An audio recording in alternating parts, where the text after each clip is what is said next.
It's time for Physician Family Finances, the show where physician moms and dads like you can get the answers and encouragement you need to turn a good earned income into great life outcomes for tomorrow and today.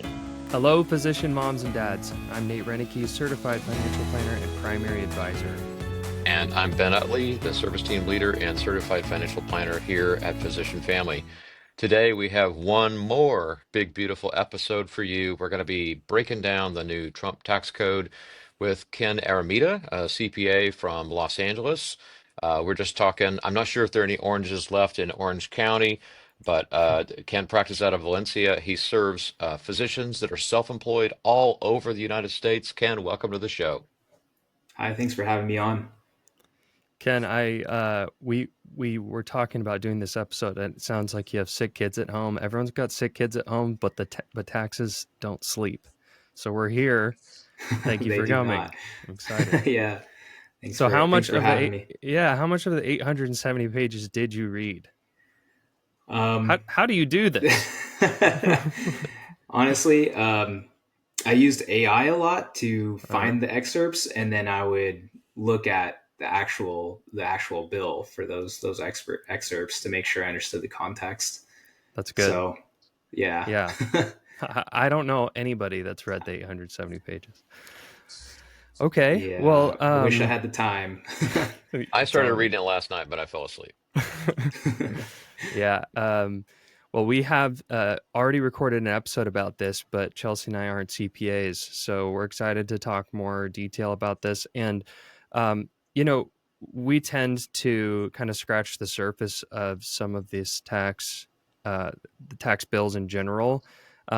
It sounds like today maybe we could talk about generalities for the average physician, maybe making about $400,000 a year, and then we could also talk about upper end physicians making 600 plus. So that's what we're going to do today, right?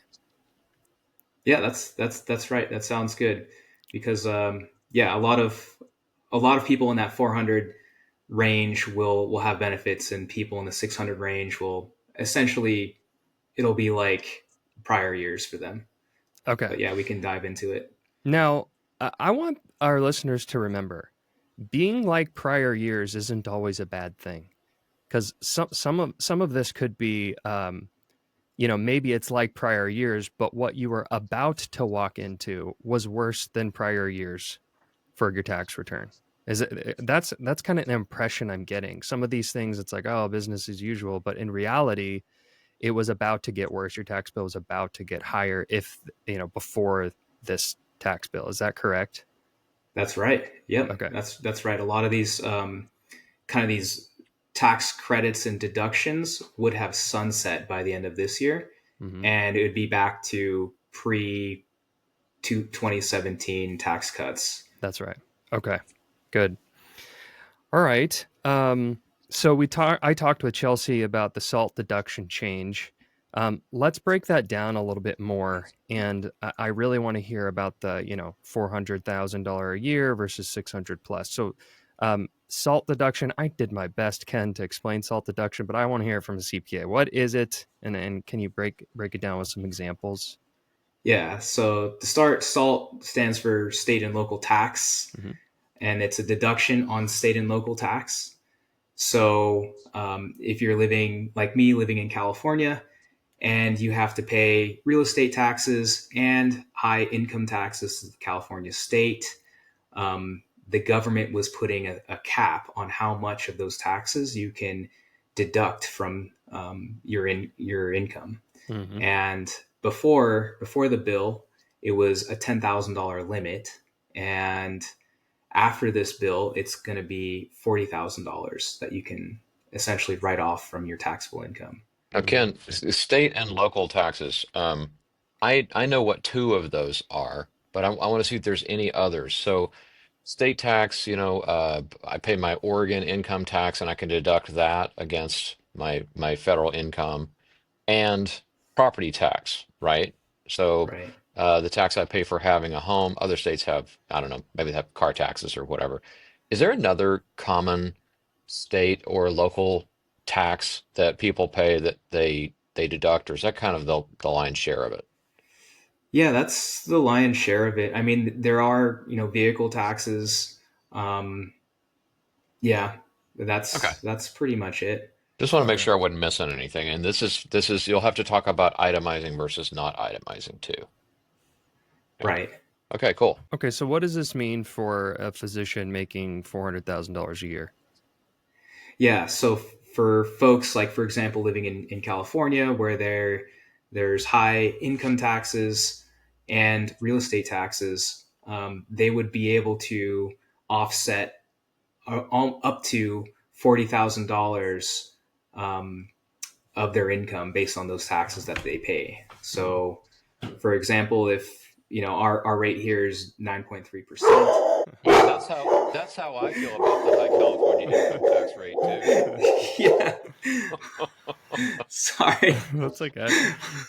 What was it you said? Was it like I think you said 9%? Yeah. Oh my God. Those, this is, ladies and gentlemen, he's got his dogs trained to bark about bad tax news. I love it. That's awesome. Yeah. Sorry. That's Okay. my assistant. Yes. She's a guard dog. Um, Protecting the client files out here. Yes. Yes. So, yeah. So let's say you made 400,000, and 9% of that, let's say to be rough, is $36,000 that you can offset of your taxable income. Let's say you had a Wow. house. Yeah. Let's say you had a house and it was, let's say, I don't know, $100,000, and property tax is 1.5%. That's another $1,500 that you can write off. So, So so Ken, if I've got $40,000 worth of deductions, does that mean that I was earning 400,000, I'm going to get taxed on 360? yeah, that's right. That's Okay. right. So this could cut a tax bill by 10%, is what you're saying for somebody who's making 400K. It can reduce. So let's say they're at a combined, let's say, of 40% combined tax rate, Yeah. um, and they take a $40,000 extra deduction. Um, I guess that's four times four. That's uh, like $16,000 Hmm. extra in taxes that they're saving. So Wow. that's, And that is enough yeah. to buy a latte. Yeah. And yeah, you can go out to dinner maybe even and get Ken, you some could buy drinks. yourself a whole new dog for that. Yeah. Nice. Yeah. Okay. So it sounds like a big savings, but obviously we haven't touched on the itemizing. So Yeah. go into that a little bit. Like, what does it mean for someone maybe who in the past wasn't able to itemize, and what does it mean to itemize? But start Yeah. start with an explanation of the standard deduction for married filing jointly. Let's start there. Okay. Yeah. So the standard deduction for folks who are married filing joint means that um, whatever, let's say you disregard your state and local income tax and mortgage interest and charitable contributions and things like that, then you could still take what's called a standard deduction. And for married couples, it's going to be around 30,000. They're bumping it up a little bit to like 31, 32,000. Not very significant, but the salt, I guess if you're itemizing it, that's where you're going to have more of the savings. Hmm. Hmm.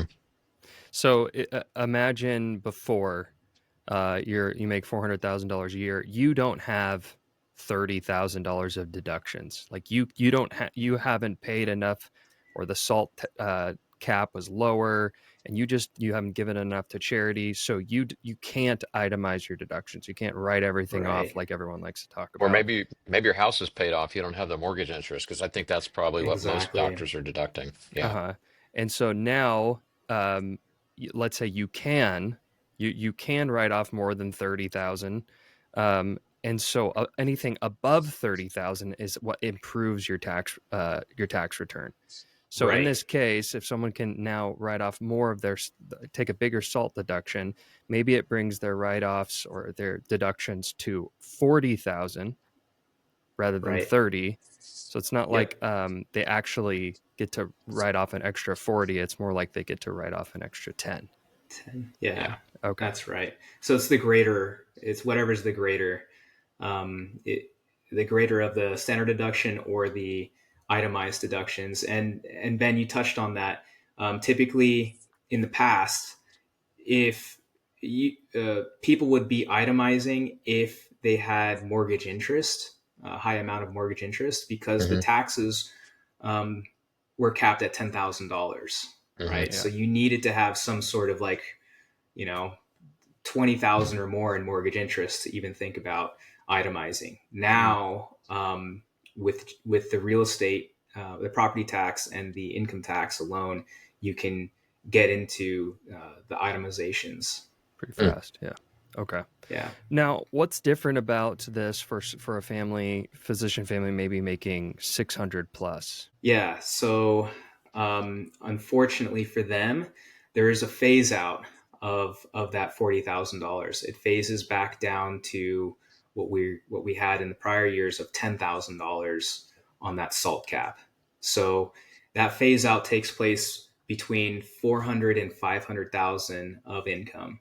Mm. So once you exceed 500,000 of income, your SALT cap goes down to $10,000. Mm. Wow. So yeah, these $600,000 earners, it's basically business as usual from the last few years of taxes. So Um, if I'm that GI doc who married to the nephrologist and I'm making, $1.2 million, this is like kind of what Nate said, big fat nothing burger. Hmm. Yeah, nothing burger. yeah, Yeah. Okay. Got it. Okay. Next, kind of perplexing thing that I think a lot of people hear this, they don't know exactly what it means, is QBI deductions. So, we start real quick by just talking about what is a QBI deduction? Who would, Well, what's QBI? Let's yeah, start with that. that's right. Sounds yeah, like a bad video game. yeah. So it stands for qualified business income, and that's for self-employed folks with a sole proprietor or um, an S corp. And so what that did is it would take um, a deduction against your business income. Let's say you had business income from self-employment or your S corp of $100,000. It would take 20% of that off. So you would have $80,000 of taxable income from that business. Hmm. Hmm. That's So if essentially I'm how a it works. doctor and I actually don't practice medicine, I run a lemonade stand and I made $100 and that was all my income. But I also had this in an S corp, right? And essentially, the government's saying you don't have to pay taxes on $20 of your $100. Exactly. That's about Yep. right. Okay, so this is like QBI. All these. I'm like, let's do lemonade stand Yeah. talk here. Okay, so that makes sense. What's changed about QBI? The 20% was last year, right? Or up to this point before the bill. So Yeah. what's changed? So it's still 20%, but what they're doing is they're increasing the phase out. And so what they said, and this is how it was before the bill and after the bill. If you make too much money, then you don't get to use this deduction. Basically, is what they're saying. That Mm, that phase out used to happen over the span of 100,000. So it was around 380 to 480. That deduction would phase out to 0%, but they're expanding that phase out range by 100 to $150,000, and they're increasing the threshold to around 400,000. So between 400,000 and 550,000 is the phase out range for this QBI.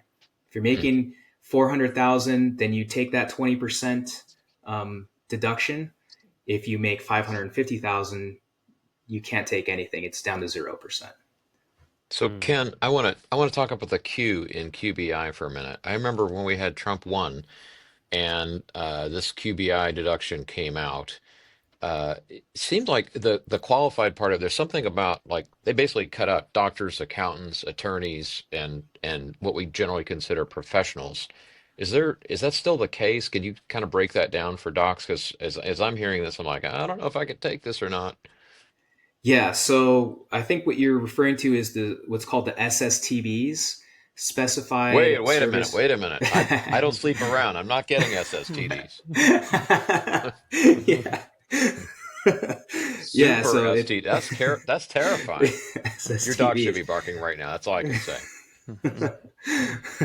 Yeah, so that's basically what that means is an SSTB is called a specified service trade or business. Basically, what that means is if your business relies on your credential or your, I guess, your expertise as a professional, then you are an SSTB.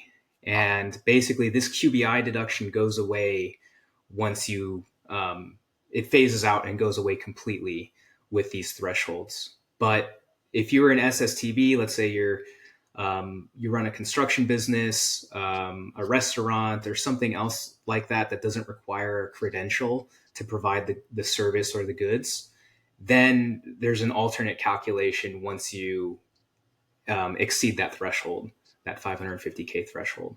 The docs can still get this QBI deduction then. Is that correct? No, no, because they are SSTVs. They have a credential that through which they earn their income through. So as a physician, they do that.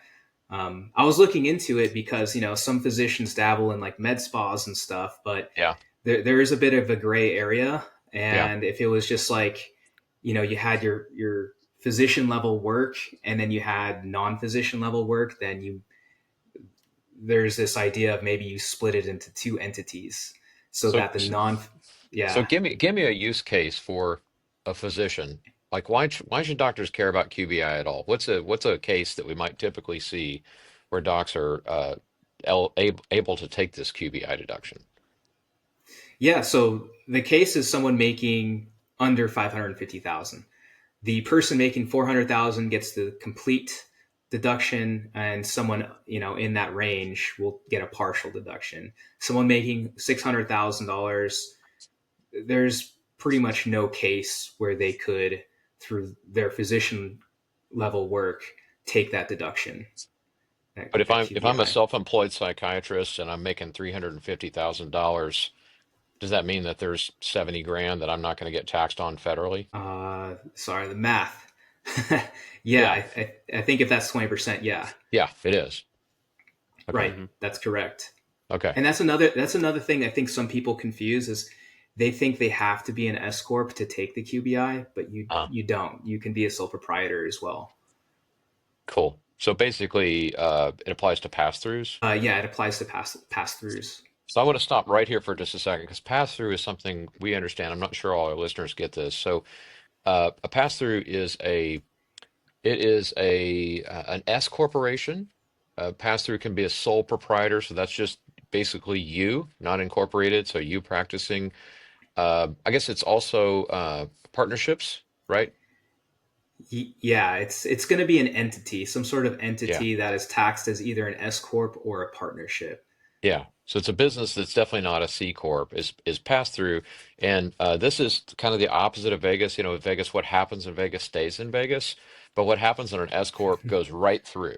So you're Right. going to pick up all that income, and the character of that income is going to come right through on your 1040. So if you're getting dividends in your corporation, they're going to be taxed as dividends on your 1040. Yeah. Right. Okay. Um, I'm explainer in yeah, chief today. actually, that brought up something else. If I can for a second, talk Yeah. about um, going back to the SALT.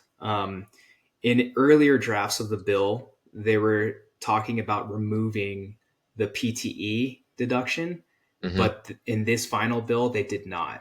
Yeah. So, yeah, so people will still be able to, people earning more than $600,000 should still elect the PTE credit in their state if that's something they've been doing. Okay, so I'm going to explain this too. So, um, I'm in a high income state, Oregon, and when they passed this salt limitation, it was like, oh, now I can't deduct my Oregon income tax anymore, right? So, New York did this, Oregon followed suit. There are quite a few states that do this now. And basically, what it allows you to do is pay your business income, the tax on your business income that's goes to your state. So your state, let me say if I can say, your state income tax that's due on your business income, you pay with business money, and you deduct that from the profits of your business. And as a result, when these profits are distributed from your business as an S corp, there's less of them. And effectively, you're getting the state income tax deduction without limit because you paid it in your inside your corporation, your sole proprietorship, your partnership. So that's it's like I have a CPA who does this for me, and it feels like the devil's in the details, but she kind of makes it magically happen. But yeah, it's a great thing, and I think it might be a little tax break that people could look into with your help, depending on what state Hmm. they're in. Yeah, yeah, definitely. Yeah. It I allows them thought to they closed space. that loophole, but this tells you how pro-business the one big beautiful bill really is. Yeah, yeah. It's really nice that they got to preserve that. Okay, let's move on to some things that are just going away. So I think you had told us there's some things that are just flat out going away. What are those things? Oh yeah. So the clean energy and energy efficiency credits for your home, those are going to go away. So things like your ability to buy an EV that qualified for this credit, that's going to go away in September. Mm. And then things like if you wanted to get a solar system for your house, that's going to go away in December. So if you're going to Wow. make those purchases, yeah, do that before those deadlines. You may not know this, Ken. It's okay if you don't. I heard that there's different rules for some of this residential energy. Some of it is based on when you purchase it, and some of it is based on when you install it. Do you know about that? Uh, I I can get back to you on that one. Okay. I'm not as familiar I don't hear with. too many people Yeah, ask about it. I mean, you're in California, so this is a big deal. But I heard some. Anyways, we'll come back to that different time. But it was interesting. It's like basically, if you want to do this, and you can email us, and I'll look it up. But um, interesting that yeah, that's going away. yeah. It probably means that it has to be placed into service. Yes. Yeah. Yeah. Yeah. So that's Okay. yeah. Okay. What are some of the other changes that specifically impact families? Like, can you talk about Um, the estate tax? Oh yeah, yeah. So that's a really big one. That was going to sunset. The previous law had this exemption, and it would have been somewhere in the mid 20s, 20 million, 26 million ish that could be passed down to your heirs when you die, tax free. Um, but it was going to sunset and go back down to around 13.6 million at the end of this year. Mm. This bill basically kept it going and made it permanent, and then also increased the limits. So now a couple can pass on $30 million tax free to their heirs. Hmm. Wow.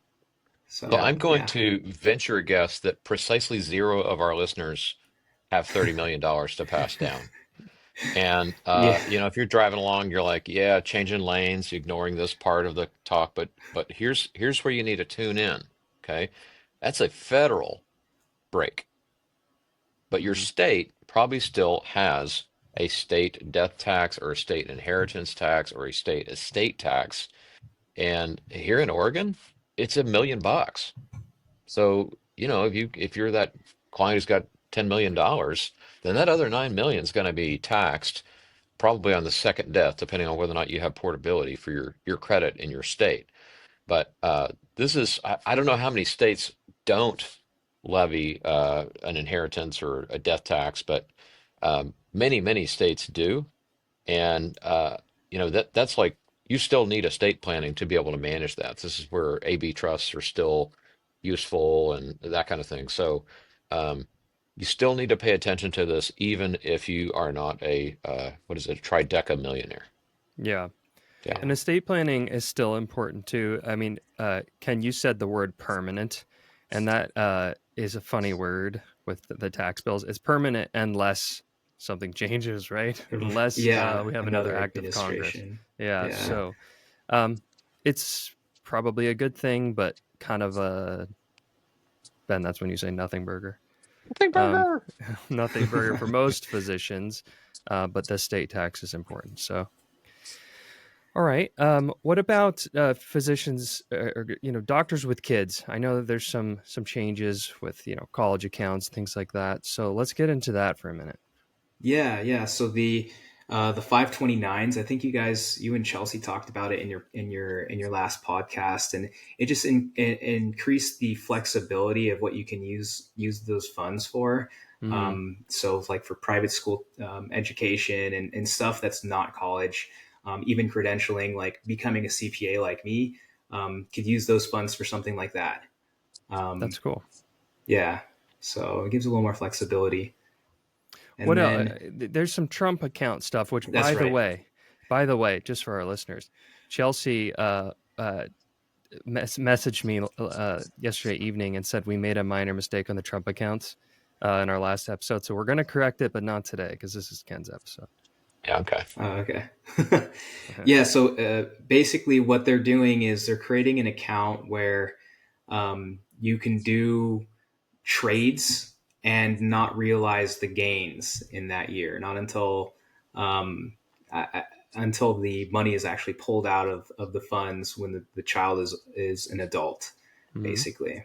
And so it's better than an UTMA kind of account, because then you don't have to have those kiddie tax implications, or even file a tax situations where you have to file a tax return for your child, because they're all these various thresholds are exceeded. So it just makes it a little more easy. But these Trump accounts won't be. I don't think they're available until next year. So Yeah, yeah. we did talk about Trump accounts quite a bit. I mean, the way I look at them is that they're better than a UTMA, which a UTMA is it's a minor account, but not nearly as good as a 529. And in most cases, I don't really see physicians asking about UTMAs. We did get someone that asked about them a few days ago, but they're few and far between because it's so expensive to send your kids to college. There's usually no other saving going on. But if it's really unique, or for some odd reason you have way too much money for college and you still want to give your kids more money, I guess the Trump account is, you could use it. Yeah. So, but it's interesting. It's different. So we're talking about it. Anything else, Ken, other than, so we got 529s, we got the estate tax, we got the Trump accounts. What's like the big picture here? What's the big takeaway? Yeah. So big picture, it seems like there are a lot of cuts, but there's not much to offset those cuts. And so that means that it appears as though the deficits are going to grow with the government. And at some point, with the way things are going, it appears as though future generations are going to have to hopefully cover those deficits. But that's all I can really speak on. And as far as the tax system, it was already geared towards those who are investors and inheritors. And it is just further optimized towards those folks, people with investment income over earned income. So become an investor what is what I'm hearing. Yeah. Yeah, that's right. Okay. Ben, anything else to add? Nope. It's okay if I take us out. Yeah, let's do it. Well, one of the things we like to help people do here is turn a good income into a great life. Part of that is by becoming an investor. And so you've already seen here today that the tax code is stacked in your favor if you're an investor. So if the investing and taxes is something that you are a little concerned about, maybe it's not your forte, and you're looking for a financial advisor, visit physicianfamily.com to apply for an interview with us. If you're not ready to take that step, send your questions to us. It's podcast@physicianfamily.com. And in the meantime, remember, you're not just making a living, you're making a life. Are you ready to turn worries about taxes and investing into all the money you need for college and retirement? It's time to make a plan and get on track. To find out if we're a match, visit physicianfamily.com and click Get Started. Or you can ask a question of your own by emailing podcast@physicianfamily.com. See marketing disclosure at physicianfamily.com/disclosures.